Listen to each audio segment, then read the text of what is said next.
Start करें तो फिर चलो। आज न्यू चैप्टर है रेशियो एंड प्रोपोर्शन, यानी अनुपात और समानुपात। ठीक है ना। तो अनुपात का मतलब क्या होता है और समानुपात का मतलब क्या होता है, पहले तुम्हें इतना जानकारी होना बहुत ज़रूरी है। क्या अनुपात क्या होता है और समानुपात क्या होता है। देखो कुछ चीज़ें जैसे अनुपात होता है, तो अनुपात का साइन क्या होता है, ये होता है। ठीक है ना। समानुपात का साइन क्या होता है, डबल डबल करके, यानी 4 बिंदी बन जाते हैं, ये होता है। ठीक है ना। क्लियर है कि नहीं है। बात को जरा समझें। पहले हम अनुपात जरा समझें, यानी रेशियो।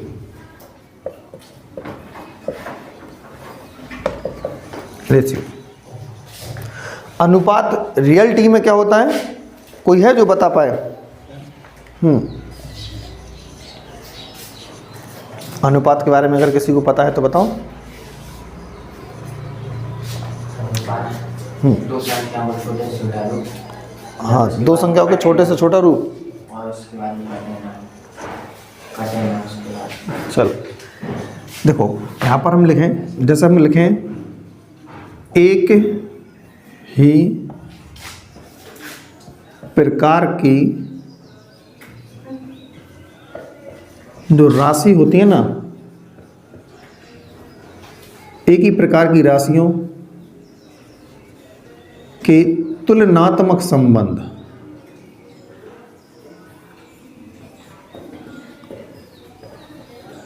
को हम क्या कहते हैं, अनुपात कहते हैं। एक ही प्रकार की राशियां होना चाहिए।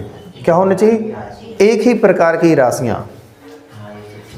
ठीक है ना। जैसे हम रुपए की बात रुपए में करें, किलोग्राम की बात किलोग्राम में करें, मीटर की बात मीटर में करें, तो उनका अनुपात निकलेगा, अन्यथा अनुपात नहीं निकल सकता। क्लियर है कि नहीं है, कोई दिक्कत। जैसे कि मैं बात करूं, इसका मतलब है क्या, देखो जो रुपए है तो रुपए को रुपए से देख सकते हैं, रुपए को पैसे से नहीं देख सकते। अनुपात जबरदस्ती का बनाना है सो बना दो आप, लेकिन नहीं। किलोग्राम का किलोग्राम से ही होगा, मीटर का मीटर से ही होगा। समझ रहे बात को, एक ही प्रकार का होता है। ठीक है ना। और जो अनुपात होता है वो हमेशा किस प्रकार से लिखा जाता है, जैसे दो संख्याएं ए और बी, तो उनको अनुपात में लिखेंगे A/B। ठीक है ना। या हम उनको A/B के रूप में भी लिख सकते हैं, या हम उनको A/B के रूप में भी लिख सकते हैं। ठीक है ना। क्लियर है कि नहीं है, A/B के रूप में भी लिख सकते हैं। अब बताओ A को क्या बोला जाता है और B को क्या बोला जाता है, जिसमें बारीक पॉइंट बिल्कुल 0 से 0 चीज़ें बताएंगे हम, ध्यान करना। A को क्या बोला जाता है, ध्यान से देखो। A को बोलते हम पूर्ववर्ती। ठीक है ना। इसको क्या बोलेंगे, नो, परिणामी, परिणाम बोलेंगे। क्या बोलेंगे अपन, परिणाम। A का B के साथ अनुपात पूछना चाह रहे हैं हम, तो A अनुपात B। A पूर्ववर्ती यानी पहले आ रहा, परिणाम किसके साथ है भाई उसका, समझ रहे ना। हम तुलना करते हैं, तुलनात्मक लिखा कि नहीं लिखा। तुलना का मतलब है कि पहले हम, फिर सामने तुलना किसकी होना है। ठीक है ना।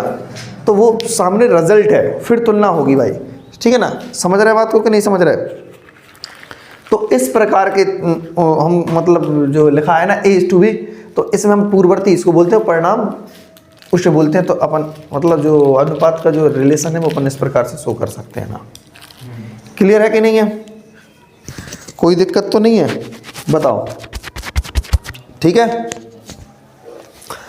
अब जैसे कि मान के चलो अनुपात जो चीज़ें सारी हो गई। अनुपात समझ में आया कि नहीं आया?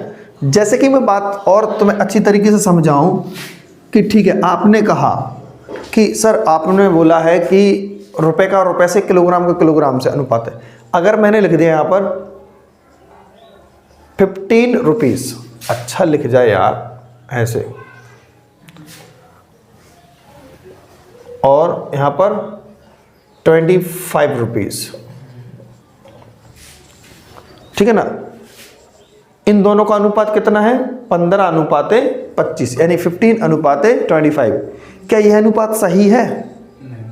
नहीं है। अभी अनुपात वही होता है जो सिंप्लीफाई होने के बाद आता है नंबर।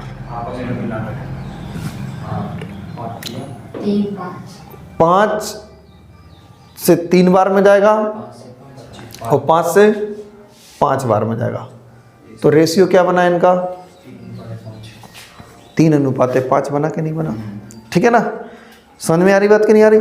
तो यानी कंफर्म है, एक कॉमन सी बात है कि इन दोनों का, अभी अपन चैप्टर जो पढ़ के आए हैं, HCF हमेशा क्या होगा?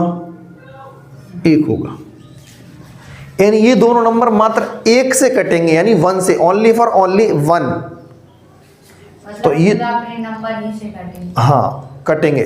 3 और 5 है, 3 से अलग कटेगा, 5 से अलग कटेगा। जैसे मैं बात करूं अपनी तरफ से एग्जाम्पल, जैसे मैंने लिख दिया 15 रुपीज़ और 17, तो ये अनुपात सही है। अगर मैं यहां पर लिख दूं 13:39, तो ये अनुपात गलत है। 20 and 45, तो ये अनुपात एकदम गलत है। यहाँ पर 29 and 97 लिख दूं तो ये अनुपात एकदम राइट है। दिमाग में ये चीज़ आ रही कब गलत हो रहा है, कब सही हो रहा है ना सौरभ? यार सोचो, ये नंबर आपस में कटते हैं, इसीलिए अनुपात नहीं बन रही है। ये भी आपस में कटता है, कैसे? 5 से 5 चौका 20 और 5 नम 45, तो नहीं, एक पहाड़े में नहीं आना चाहिए। 29 है, 29 और 97 कभी एक टेबल्स में नहीं आता। तो आई बात समझ में कि नहीं? अनुपात के बारे में थोड़ी सी छोटी मोटी जानकारी है, ठीक है। आप इतना इसको नोट कर लें कि और भी तो, हाँ यहाँ पर थोड़ी जगह और है, आप और कर देते हैं, ठीक है ना। तो जैसे कि मैं थोड़ा और आगे चलूं,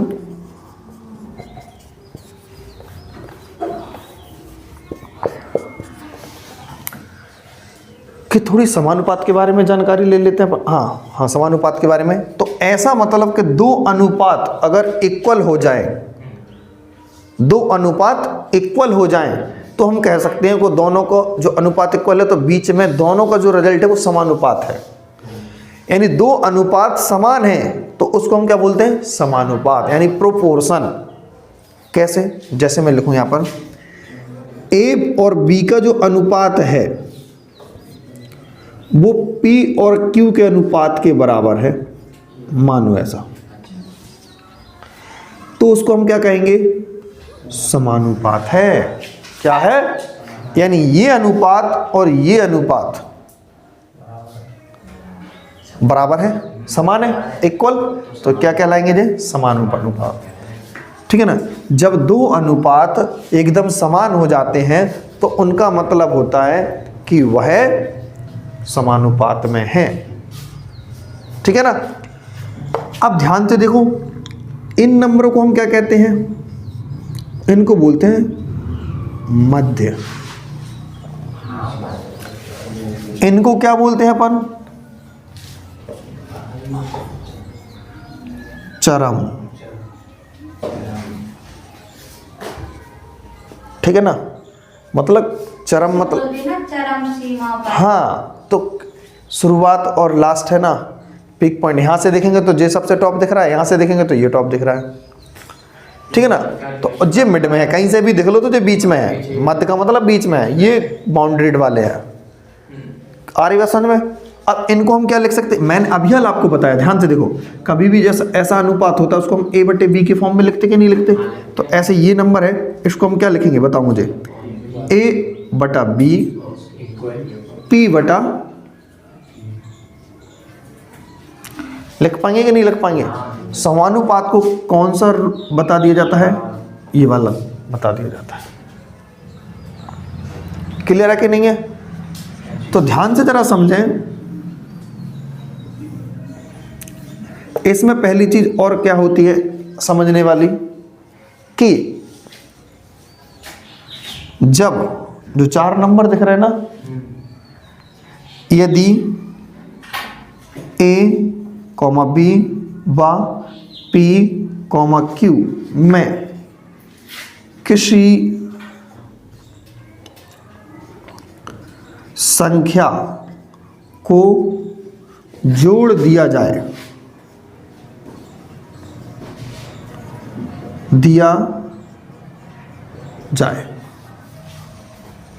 ठीक है ना? तो कैसे लिखेंगे? A बटे B है ना, तो A बटे B है, यहाँ पे भी x होगा, यहाँ पर भी x होगा। कोई नंबर जोड़ रहे हैं ना, यहाँ पर P में भी x जोड़ेंगे और Q में भी x जोड़ेंगे, तो उसको अपन इस तरीके से लिख सकते हैं, जोड़ने वाला सिस्टम। सॉल्व करने वाली कंडीशन है वो हम आगे चल के बताएंगे।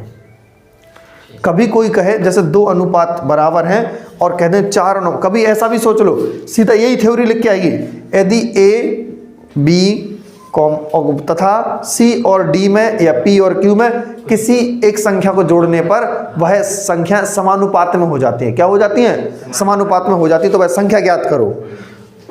तो ऐसे ही लिख के अपन x का मान ज्ञात कर देंगे कैंची गुणा करके। बात समझ में आई या नहीं आई? आ रही बात समझ में? क्लियर है? सौरभ तुम्हें नहीं आ रही समझ में? कौन सी? ये वाली बात। अगर कभी ऐसा लिख के आ जाए और तुमसे यही थ्योरी लिख के बोले हो किसी संख्या को जोड़ दिया जाए, तो आपको अपने हिसाब से मानना A और B में, तो A में x अलग जोड़ दो, B में जोड़ दो अलग, P में अलग जोड़ दो और Q में अलग जोड़ के ऐसे लिख दो, बस। और कुछ नहीं सुनना है इसमें। वो तो नाम है सीधे, तुम्हारा नाम सौरभ है, बात खत्म। इसमें क्या समझने वाली बात है? बाउंड्री देखो, अभी हमने हाल में समझ लिया था मतलब कि ये मतलब जोड़ना पड़ता है ना, तो अब समझते हैं जोड़ना घटाने वाला सिस्टम वहीं पर होता है। अब हम पढ़ते हैं गुणा वाले, ठीक है ना? कैसे? जैसे कि यदि A अपॉन B बराबर और P अपॉन Q लिखा है, इतना लिखा है, तो कह देंगे यदि A, B व P, Q में किसी भी संख्या से प्रत्येक में A, B, C और P, Q, A, B और P, Q प्रत्येक में किसी भी संख्या से गुणा या भाग कर दिया जाए तो कोई परिवर्तन नहीं होता, कोई परिवर्तन नहीं होता है। कैसे? जरा बात को समझें, ठीक? तो A अपॉन B लिखा ना, या हम इसमें डिवाइड करते हैं x से दोनों में, P अपॉन Q इसमें भी डिवाइड कर देंगे, ठीक? डिवाइड कर देंगे तो कोई फर्क नहीं पड़ेगा। कैसे? या यहां पर देख लें, A इंटू कर देंगे तो कोई फर्क नहीं पड़ेगा। जरा ध्यान से देखें, P अपॉन Q होगा इंटू x का यहां पर कर दें, यहां पर कर दें। तो जब सॉल्व करेंगे x से x कैंसिल, x से x कैंसिल, यहां पर दोनों जगह पर हो जाएगा। तो आखिर फाइनल रिजल्ट क्या होगा? A अपॉन B ही होगा, कोई परिवर्तन नहीं होता है। बात को समझ रहे हैं? मैं क्या बताना चाह रहा हूं आपको कि जब ये कंडीशन हो, किसी भी नंबर से ऊपर नीचे गुणा कर दिया जाए इसमें या इसमें, ठीक है, तो कोई फर्क नहीं पड़ेगा, कोई फर्क नहीं पड़ेगा। अगर हम इसमें 5-5 को ऊपर गुणा करा दें ऊपर और यहाँ पर 4-4 का ऊपर नीचे गुणा करा दें तो कोई फर्क नहीं पड़ेगा। क्लियर है कि नहीं है? ये बात आपको समझ में आएगी कि नहीं? ठीक। अब देखो आगे चलते हैं। इसके बाद जैसे कि ये चीज हम समझ चुके हैं, फिर नेक्स्ट क्या है आपको पहले इतना समझ में आया कि नहीं आया? कोई डाउट तो नहीं है? बोलो हाँ या ना। ठीक है ना? तो अब देखो जरा, जैसे कि एक बात और क्या है यहां पर समझने के लिए, देखो जैसे हम अनुपात के कुछ रूल्स वगैरह होते हैं तो वो भी जरा समझें। क्या है? जैसे कि हम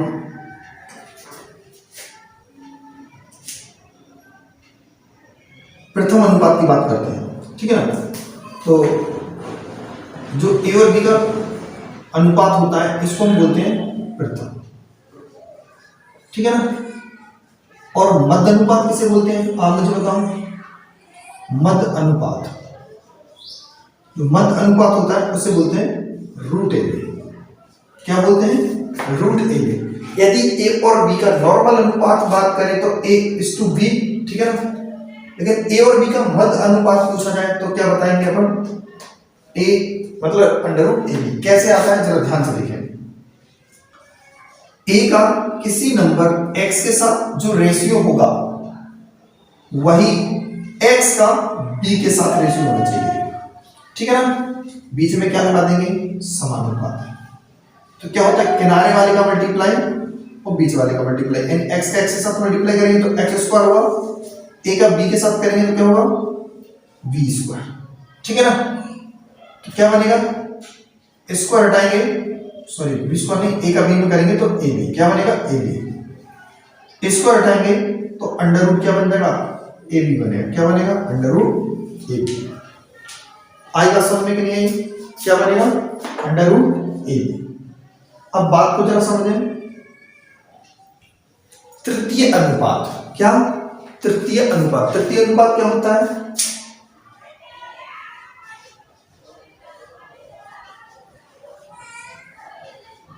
तृतीय अनुपात, ठीक है ना? जैसे ए और बी का तृतीय अनुपात, ए का जो बी के साथ रेशियो है, ए का जो बी के साथ रेशियो है वही रेशियो बी का एक तीसरे नंबर के साथ रेशियो होना चाहिए। तो तीसरा नंबर क्या होगा जरा ध्यान से देखें। यहां पर आपको क्या लगाना पड़ता है? समानुपात। ए का जो बी के साथ रेशियो है तो बी का सी के साथ रेशियो होना चाहिए, तीसरा नंबर एक्स हो सकता है कोई भी। किनारे वाले का मल्टीप्लाई करेंगे क्या बनेगा भाई? और बगल वाले का मल्टीप्लाई करेंगे तो ए एक्स बी स्क्वायर। ए नीचे पहुंचेगा तो क्या बनेगा भाई? बी स्क्वायर अपॉन ए। क्लियर है कि नहीं है? बी स्क्वायर अपॉन ए, नो डाउट, कोई दिक्कत तो नहीं, ठीक है? ये तृतीय अनुपात है। चतुर्थ अनुपात क्या बनता है जरा ध्यान से समझें।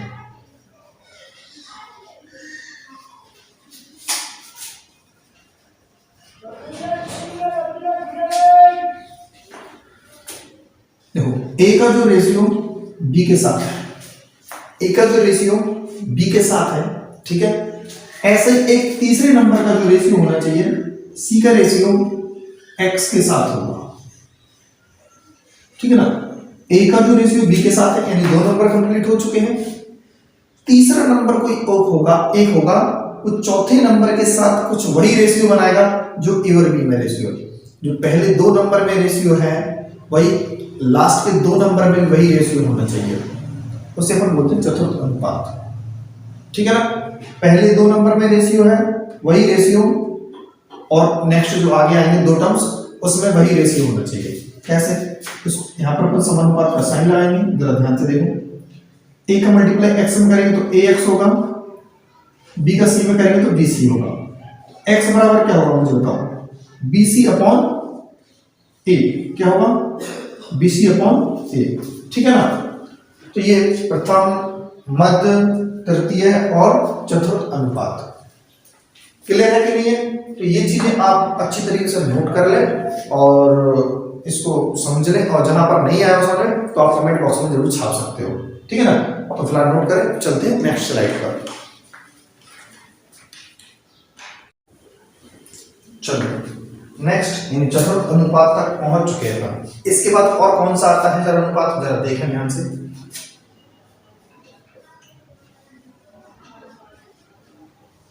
मिश्र अनुपात यानी मिक्स्ड रेशियो, मिश्र अनुपात, ठीक है, यानी मिक्स्ड रेशियो, ठीक है ना। तो मिश्र अनुपात में क्या होता है जरा ध्यान से देखें। ए अनुपाते बी, सी अनुपाते डी और ई अनुपाते एफ को मिश्र अनुपात में कैसे लिखेंगे जरा ध्यान से देखें। सीधा A upon B into C upon D into E upon F. तो ये क्या बन जाता है, मिश्र अनुपात बन जाता है। किसका भाई, इसका। आ रही बात समझ में। ए अपॉन बी बराबर सी अपॉन डी बराबर ई अपॉन एफ को अपन को मिश्र अनुपात में व्यक्त करना था। तो सीधा सीधा सिद्धांत है, सभी को मल्टीप्लाई कर दीजिए, जितने भी रेशियो लिखे हैं, अनुपात लिखे हैं, सभी को मल्टीप्लाई कर दीजिए और अपना क्या बन जाएगा, मिश्र अनुपात। ठीक, इसके बाद नेक्स्ट रेशियो कौन सा है जरा समझे ध्यान से। इसके बाद जो नेक्स्ट रेशियो है वो क्या है, वर्गानुपात, ठीक है ना, या वर्ग मूलानुपात। वर्ग अनुपात और वर्ग मूल अनुपात, तो इसको हम क्या बोलेंगे, वर्ग अनुपात को, यानी कोई जो नंबर है उनका वर्ग अनुपात चाहिए तो कुछ नहीं करना, दोनों पे स्क्वायर लगाते हैं। क्या करना है, केवल स्क्वायर लगाना है। वर्गमूल के लिए क्या, दोनों नंबरों का अनुपात ऐसे नहीं, रूट लगा के अनुपात। इसको अपन इंग्लिश में बोलते हैं डुप्लीकेट रेशियो, डुप्लीकेट रेशियो, ठीक है ना, इसको सब डुप्लीकेट रेशियो। ठीक, आप समझे, वर्ग हो सकता तो क्या घन नहीं हो सकता, क्यूब रेशियो, मतलब ध्यान से देखें, घन अनुपात और यहां पर घन मूल अनुपात, ठीक है ना। तो a की पावर 3 और b की पावर 3, यहां पर क्या करना होता है, रूट क्यूब लगा देंगे और यहां पर भी b पर रूट क्यूब लगा देंगे। वर्ग है तो वर्ग लगा देंगे, क्यूब है तो क्यूब लगा देंगे, वर्ग है तो वर्ग लगा देंगे, क्यूब है तो क्यूब लगा देंगे। ठीक ठीक, समझ गए होंगे आप, घन अनुपात, वर्ग अनुपात और मिश्र अनुपात, ठीक है ना। ये इसके बाद हमें क्या समझना है अनुपात में, जरा ध्यान से देखो। जैसे कि बात करें हम, a अपॉन बी बराबर c अपॉन डी कहीं लिखा हुआ है, a अपॉन बी बराबर c अपॉन डी कहीं लिखा हुआ है, तो हम इसको इंटरचेंज भी कर सकते हैं। b को c से इंटरचेंज कर सकते हैं और a को d से इंटरचेंज कर सकते हैं। कैसे, जरा बात को समझें। हाँ, क्रॉस मल्टीप्लाई भी कर सकते हैं, पहले क्या क्या हो सकता है वो चीज देख लें। b को c से यानी क्रॉस मल्टीप्लाई इस तरीके से, ठीक है ना, ये भी लिख सकते हैं। और क्या लिख सकते हैं, सीधा रेसिप्रोकल कर सकते हैं, b अपॉन a लिख सकते हैं इसको, और इसको d अपॉन c लिख सकते हैं, तो भी कोई फर्क नहीं पड़ेगा, ठीक है ना। मतलब इसको ऐसा भी लिख सकते हैं, इन दोनों को उठा के, दोनों को पलटेंगे, दोनों को रेसिप्रोकल करेंगे, ठीक है ना, किसी एक को नहीं करेंगे, ठीक है ना, कोई दिक्कत। अब जरा बात को समझें, ये जो चीज हमने आपके सामने लिख दिया, कैसे देखो, जैसे कि अपने पास a अपॉन बी बराबर c अपॉन डी कहीं लिखा है, a अपॉन बी बराबर c अपॉन डी कहीं लिखा है, तो इसको हम क्या लिख सकते हैं, जरा ध्यान से देखें, a plus B upon a minus B बराबर c plus D upon c minus का डी, ऐसा भी लिख सकते हैं। अब आपको ऐसा कैसे लिख पाएंगे इसको, तो जरा सोचें आप इसको ऐसे कैसे लिख पाएंगे। यह एक क्या है, थ्योरम्स है। क्या है ये, थ्योरम्स है। और उस थ्योरम का नाम क्या है, जरा समझें। इस थ्योरम्स का नाम है युगांतरानुपात प्रमेय। कौन सी प्रमेय है, युगांतरानुपात प्रमेय। जरा बात को समझें, इन दोनों का योग है ऊपर और इन दोनों का अंतर है नीचे। तो योग अंतर का अनुपात बटे में लिख देते तो अनुपात बन जाता है, योग अंतर अनुपात प्रमेय। तो क्या बन गई है, योग और अंतर का जो अनुपात होगा वही थ्योरम से। कैसे बनता है, मान के चलो ये चीज आती है, कैसे प्रूव करके देखें जरा हम। इसको मानेंगे इक्वेशन नंबर 1, इसको क्या मानेंगे, इक्वेशन नंबर 1 मानेंगे। तो इक्वेशन नंबर 1 में दोनों तरफ हम 1 जोड़ देंगे। तो a/b + 1 इक्वल c/d प्लस का 1। दोनों तरफ हम 1 ऐड कर देंगे तो क्या बनेगा, जब इसको सॉल्व करेंगे v यहां पर 1 में मल्टीप्लाई होगा तो क्या होगा, a + b बन जाएगा और जो नीचे एलसीएम होगा v ऐसे, c + d होगा यहां पर और अपॉन d। ठीक है, इक्वेशन नंबर क्या बन जाएगी, सेकंड। 1 के नीचे 1 मान के हम एलसीएम भी ले सकते हैं, ठीक है ना। फिर आप सॉल्व करके देखना तो यही चीज बनेगी। इस वाली इक्वेशन में हमने क्या किया, दोनों पक्षों में LHS और RHS में 1 को ऐड कर दिया। LHS और RHS में 1 को ऐड कर दिया तब ये कंडीशन बन चुकी सेकंड इक्वेशन। अब इसी इक्वेशन में हम दोनों तरफ यानी LHS और RHS में 1 को क्या कर देंगे, घटा देंगे। कैसे, a/v - 1 इक्वल c/d -1। यहां प्लस की कंडीशन बनी थी तो यहां पर प्लस बन चुका है, माइनस की बनेगी तो क्या बनेगा, a - v upon b, b LCM है ना तो v, c - d upon b। Equation number 3 बन चुकी है। सेकंड और थर्ड आपके सामने इक्वेशन आ चुकी है, ठीक है ना। अब समझें इक्वेशन जो सेकंड है और थर्ड है यानी a + b upon a - b, ये चीज चाहिए तो सेकंड अपॉन थर्ड क्या कर देंगे, बटे में कर देंगे। इक्वेशन सेकंड और थर्ड को बटे में कर देंगे, क्या मतलब दूसरी बटे तीसरा। तो a + b upon a - b बराबर c + d upon c - d, ठीक है ना। अब आप कहोगे ये b कहां गया, यार जरा समझो, इमेजिनेशन करो, b यहां होगा अपॉन में b यहां, तो v से d कैंसिल, ऐसे d यहां होगा तो d से d कैंसिल हो जाएगा, तो कोई फर्क नहीं पड़ने वाला, ठीक है ना। जब बटे में कर देंगे तो ये b से b क्या हो जाएगा, कैंसिल हो जाएगा, b से d क्या होगा, ये कैंसिल हो जाएगा। तो क्या बचेगा, a + b upon a - b और c + d upon c - d, ठीक है ना। a + b upon a - b, c + d upon c - d। एकांतर अनुपात जो थ्योरम्स है वो आपके सामने प्रूव हो चुकी है, ठीक। आप इसको नोट करें अच्छी तरीके से अपनी नोटबुक पर, फिर चलते हैं नेक्स्ट आगे और भी क्या समझने के लिए इसमें बाकी है, ठीक। चलो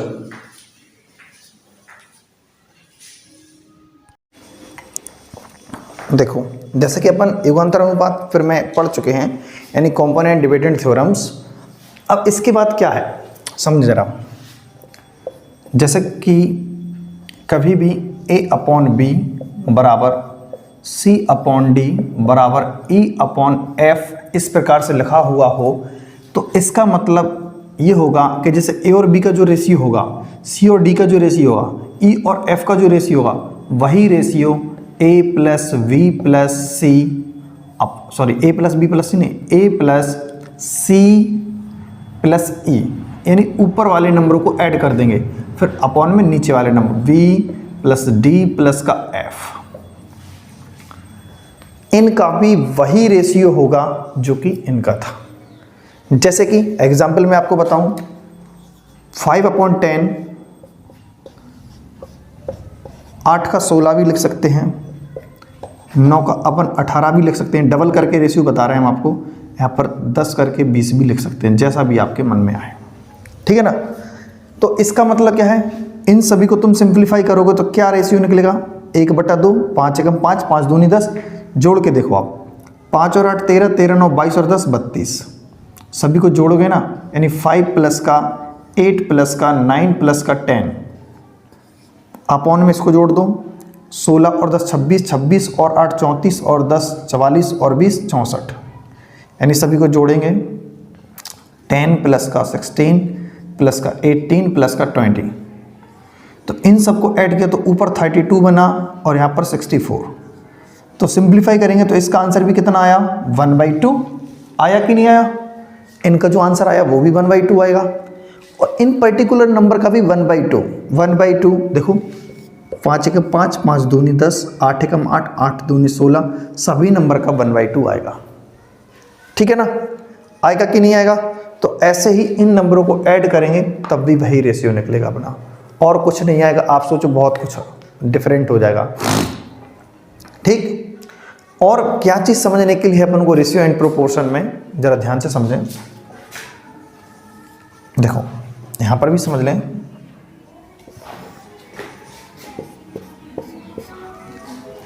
ठीक, अनुपात समानुपात में और क्या है समझने के लिए, जैसे कि अगर हम कहें आपसे कि कभी A/3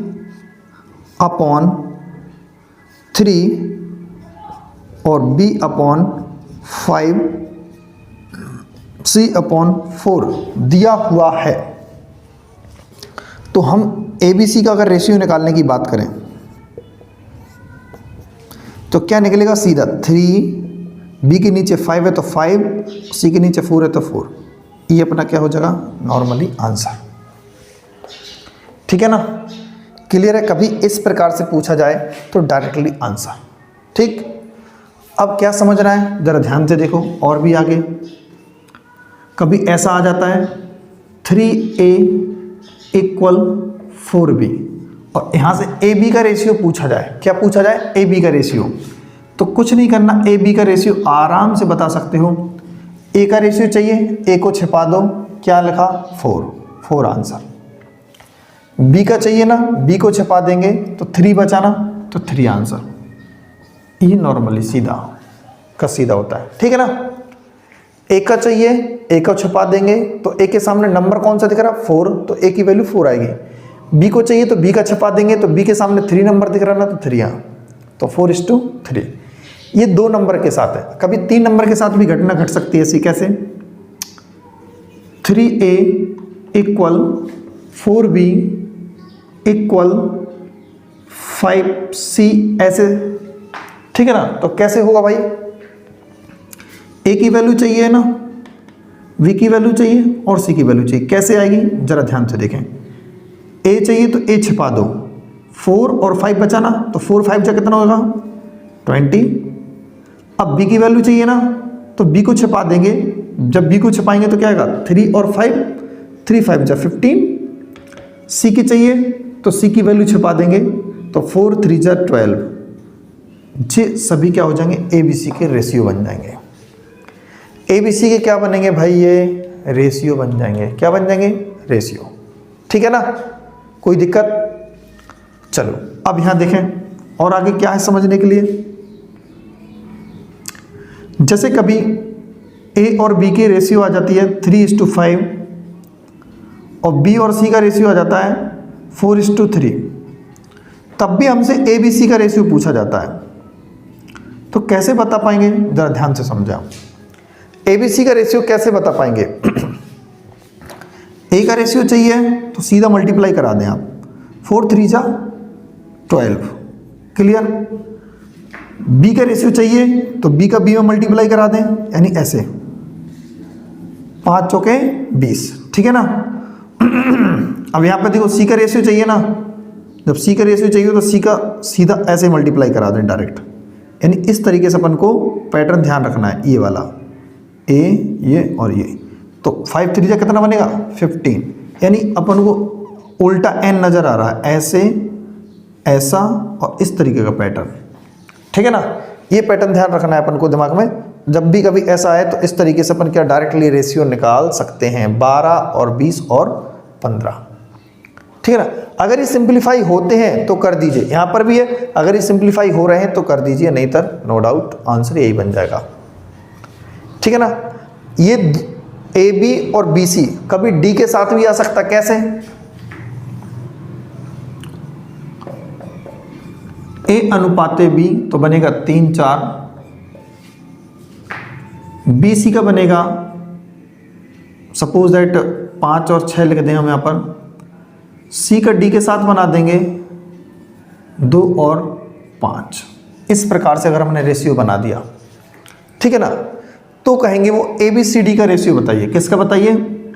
ए का, बी का, सी का और डी का। ए बी सी डी का सभी का रेशियो बताएंगे तो कैसे बताएंगे जरा समझें। ए की वैल्यू चाहिए ना, तो सीधा मल्टीप्लाई करा दें नीचे तक डायरेक्ट, 3 पंचे 15, 15 दूनी 30। ठीक है ना। बी की वैल्यू चाहिए तो बी से उठें और बी पर जाएं, जैसे कि अभी हम इसमें गए थे, बी से उठे थे और बी पर ही पहुंच गए थे, तो बी से बी पर पहुंचेंगे यानी ये वाला पैटर्न, और डायरेक्ट नीचे आ जाएंगे। तो 4 पंचे 20 और 20 दूनी 40। ठीक है ना। अब यहाँ देखो सी की वैल्यू चाहिए ना, चलना हमेशा बी से है, चलना हमेशा बी से है, तो यहाँ से सी पर जाएंगे और सी से कहाँ जाएंगे? सी पर। तो इस प्रकार से, तो 4 छिंग 24, 24 और दूनी 48। ठीक है ना। कितना हो जाएगा? 48 यानी 48। अब जरा बात को समझें, डी की वैल्यू चाहिए ना, सीधा नीचे आ जाए मल्टीप्लाई डायरेक्ट, 4 छिंग 24, 24 पंचा 120, क्या हो जाएगा? 120। क्लियर है कि नहीं है? कोई दिक्कत? तो बस अगर सिंप्लीफाई हो रहे हैं तो सिंप्लीफाई कर दीजिए, 2 से तो हो जाएगा ना। हाँ, 15, 20, 24 और 6, तो 15, 20 और 24, 6 क्या हो जाएगा? इनका रेशियो हो जाएगा सभी का एक साथ। अगर वो बी सी का अकेला पूछ लें तो 20 और 24 आएगा ना, तो ये भी सिंप्लीफाई हो जाएंगे। कभी अलग अलग पूछा जाए तो इनको उठा के अलग से सिंप्लीफाई कर लेना, तो आंसर अपना मैच कर जाएगा। ठीक है ना। तो कभी रेशियो वाले इस प्रकार से क्वेश्चन आए तो अपन को इस तरीके से करना है। ठीक है ना।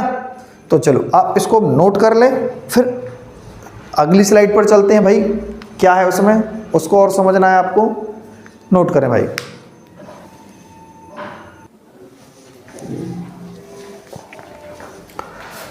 चलो नेक्स्ट चीज क्या है जरा ध्यान समझें।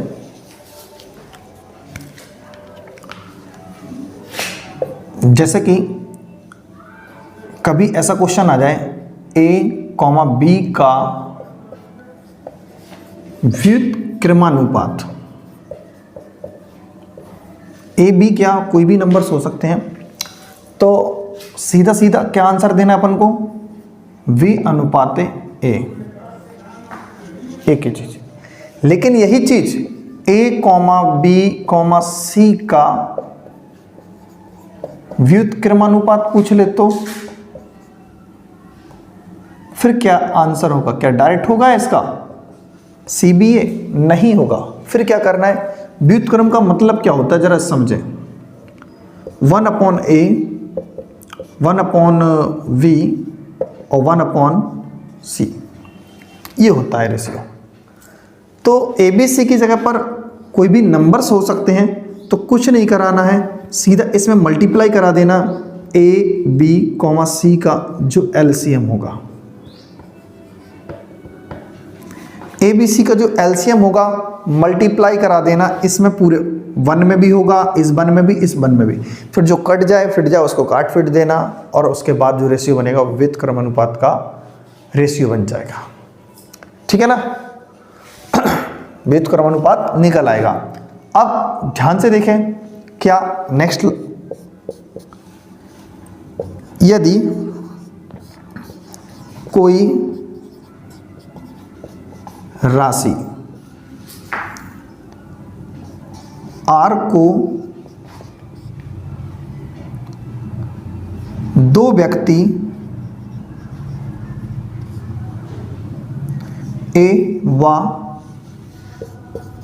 V में वितरित की जाती है।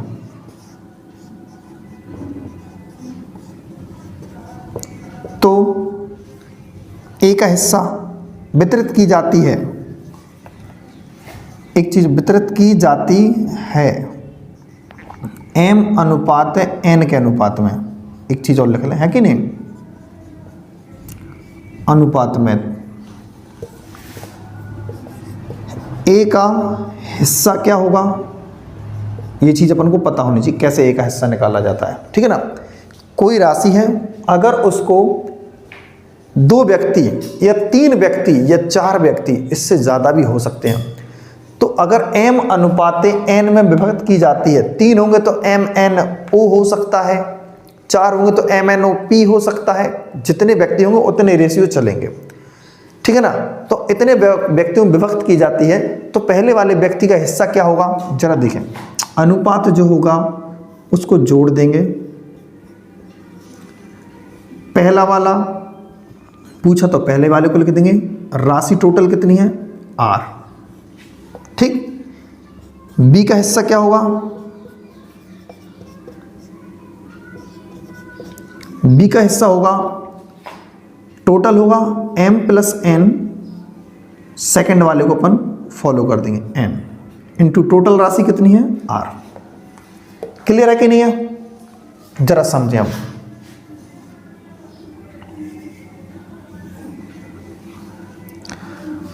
अब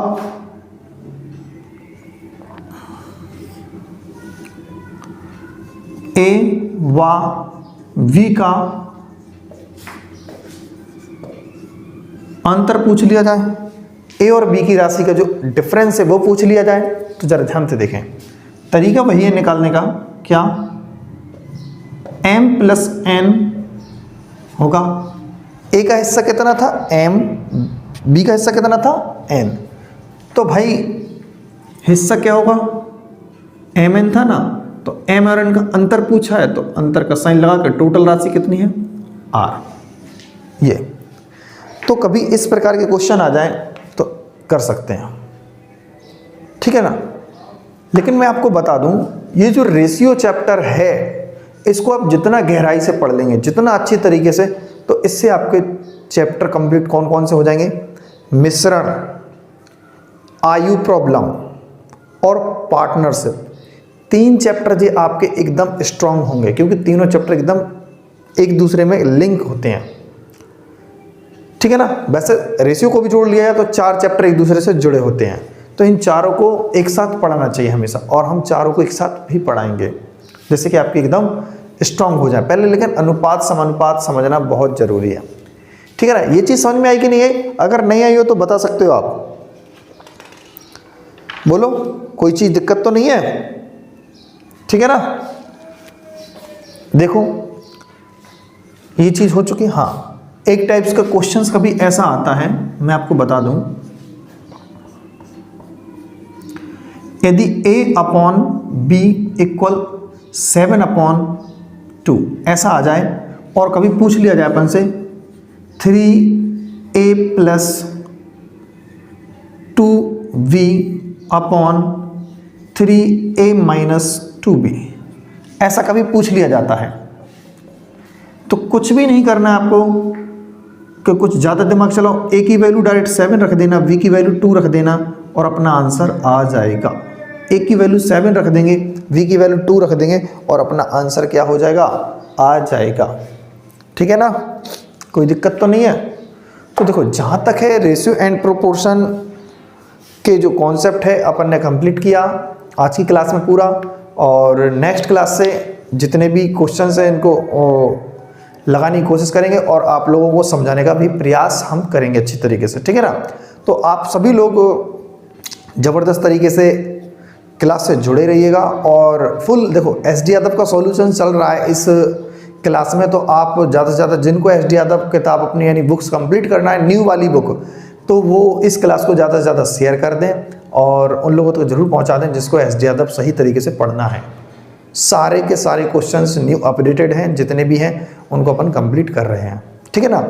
तो अपन SSC CGL तक की तैयारी करेंगे, लेकिन पहले उसके लिए बेस अपना मजबूत होना चाहिए, और जिसको भी सीजीएल के लिए सही तरीके से एडवांस पढ़ना है तो एडवांस की क्लासेस अपनी चल रही हैं। अलजेब्रा अपन ने वहाँ पर कंप्लीट कर दिया है, 90% अप्रॉक्स हो चुका है, ठीक है ना। और कुछ क्वेश्चंस और होंगे तो हम उसको और अपडेट कर देंगे, डाल देंगे उनकी क्लासेस को। अब हाल ही में क्लासेस स्टार्ट होने वाली है ज्योमेट्री की, तो ज्योमेट्री आप अच्छी तरीके से कंप्लीट कीजिएगा और वहाँ पर मस्त तरीके से, ठीक है ना। तो फिलहाल नेक्स्ट क्लास में चलते हैं। Okay bye, thank you.